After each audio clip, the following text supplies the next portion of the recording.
22,000 অধিক ভোটত অগ্ৰগতি জয় নিশ্চিত হৈছে।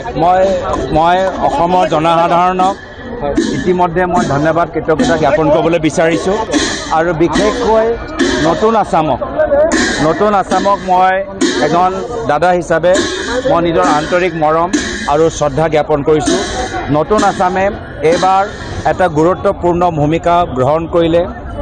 বেংগালোৰ, পুনে, বম্বে, দিল্লী চাকৰি এৰি তেওঁলোকে ভোট দিয়া দিনত সকলোৱে চাকৰিৰ পৰা ছুটি লৈ অসমত আহি ভোট প্ৰদান কৰিলে আৰু তেখেতৰ ভোট অহংকাৰৰ বিৰুদ্ধে, তেখেতৰ ভোট ঘৃণাৰ বিৰুদ্ধে, তেখেতৰ ভোট অভদ্ৰ ব্যৱহাৰৰ বিৰুদ্ধে, তেখেতৰ ভোট পইচা আৰু বাহুবলৰ ৰাজনীতিৰ বিৰুদ্ধে। আৰু সেইকাৰণে যেতিয়া নতুন আছামে এনেকুৱা এটা ইংগিত আমাক দিছে, আশীৰ্বাদ হিচাপে মই গ্ৰহণ কৰিছোঁ আৰু আমি সকলোৱে মিলিজুলি বিৰোধী ঐক্য মঞ্চৰ আমি সকলো একগোট হৈ